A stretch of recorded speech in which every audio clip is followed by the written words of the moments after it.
Hi అండి, నమస్తే అందరికీ. ఈరోజు మనం ఎగ్ కర్రీని తయారు చేసుకున్నాం. చూడ్డానికి ఎంత అందంగా ఉందో కదా, టేస్ట్ కూడా అంతే అందంగా ఉంటుందండి. మరి ఎగ్ కర్రీని తయారు చేసుకుందాం. ఎగ్ కర్రీ తయారు చేయడానికి ముందుగా ఎగ్స్ని ఉడకబెట్టుకొని ఆ ఎగ్స్ని అంతటినీ కూడా ఒక ప్లేట్లోకి తీసుకోవాలి. ఎగ్స్ మీద ఉండేటటువంటి ఆ పీల్నంతటినీ కూడా తీసేసి ఎగ్స్ని ఒక ప్లేట్లోకి తీసుకోవాలి. ఎగ్ కర్రీ చేయడానికి మనం ఒక పేస్ట్ని తయారు చేయవలసి ఉంటుంది. ఆ పేస్ట్ కోసం 2 ఆనియన్స్ని తీసుకొని వాటిని సన్నగా కట్ చేయాలి. ఈ ఆనియన్స్తో పాటు 5 పచ్చిమిర్చిని, అలాగే 5 జీడిపప్పులను కూడా తీసుకోవాలి. ఏమేమి తీసుకున్నాము? ఆనియన్స్, పచ్చిమిర్చి, జీడిపప్పు, వీటన్నిటిని పక్కన పెట్టేసుకున్నాం. ఎగ్స్ని ఫ్రై చేసుకోవాలండి. మరి ఎగ్స్ని ఫ్రై చేయడానికి ఒక బౌల్ తీసుకొని అందులోకి నూనె, ఉప్పు, కారం, ఎగ్స్ గోల్డెన్ బ్రౌన్ కలర్లోకి వచ్చే వరకు వేయించుకొని తీసుకోవాలి. పేస్ట్ని తయారు చేయాలన్నాను కదా, ఆ పేస్ట్ కోసం ఒక బౌల్ని తీసుకొని అందులోకి కొద్దిగా నూనె వేసుకోవాలి. ఆయిల్ ఫ్రై అయ్యాక ఆనియన్స్ని వేసుకొని వేయించుకోవాలి. ఆనియన్స్ కొద్దిగా వేగిన తర్వాత అందులోకి హాఫ్ కట్ చేసుకున్నటువంటి పచ్చిమిర్చిని వేసుకొని కొద్దిసేపు వేయించుకోవాలి. ఇవి 2 కొద్దిసేపు ఫ్రై అయ్యాక అందులోకి కొన్ని జీడిపప్పులు వేసుకొని ఈ మూడింటిని కూడా ఫ్రై చేసుకోవాలి. ఈ 3 బాగా ఫ్రై అయిన తర్వాత వీటిని ఒక ప్లేట్లోకి తీసుకోవాలి. వీటిని చల్లార్చిన తర్వాత పేస్ట్ చేసుకోవాలి. ఎగ్ కర్రీ కోసం తాలింపు పెట్టాలండి. ఆ తాలింపు కోసం కొద్దిగా కరివేపాకు, ఒక టమోటాని సన్నగా కట్ చేసుకోవాలి. ఈ కొత్తిమీరని మనం పేస్ట్ చేసుకోవాలి కదా, ఆ పేస్ట్లోకి యాడ్ చేసుకోవచ్చు. ఇప్పుడు పేస్ట్ తయారు చేయడానికి ఒక మిక్సీ బౌల్ని తీసుకొని అందులోకి కొద్దిగా కొబ్బరి వేసుకోవాలి.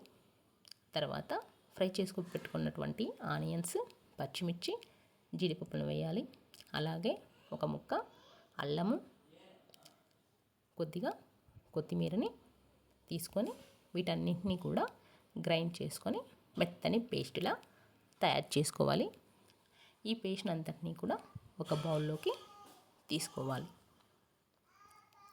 ఎగ్ కర్రీకి తాలింపు పెట్టడానికి ఒక బౌల్ తీసుకొని అందులోకి కొద్దిగా నూనె వేయాలి.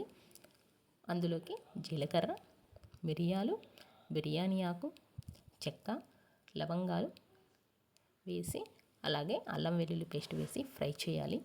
కరివేపాకు కూడా యాడ్ చేసుకోవాలి. ఇవి ఫ్రై అయ్యాక వీటిలో సన్నగా కట్ చేసుకొని పెట్టుకున్నటువంటి టమోటాని వేసి వీటన్నిటిని కూడా బాగా ఫ్రై చేసుకోవాలి. టమోటా బాగా మగ్గిన తర్వాత పేస్ట్ తయారు చేసుకున్నాం కదా, ఆ పేస్ట్ని ఇందులోకి యాడ్ చేసుకోవాలి. ఇవి బాగా ఫ్రై అయిన తర్వాత ఇందులోకి 3 టేబుల్ స్పూన్ కర్డ్ యాడ్ చేయాలండి. వీటన్నిటిని కూడా బాగా ఫ్రై చేసుకొని ఆయిల్ తేలే వరకు ఉడికించుకోవాలి. అందులోకి పసుపు, కారం, ధనియా పౌడర్, ఉప్పు వీటన్నింటి వేసి మళ్ళీ వాటిని ఫ్రై చేసుకోవాలి.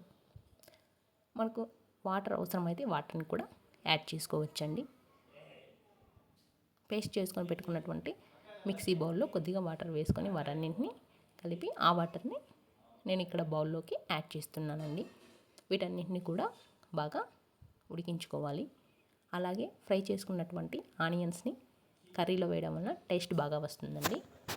అందుకే కొద్దిగా ఫ్రై చేసుకున్నటువంటి ఆనియన్స్ని వేశాను.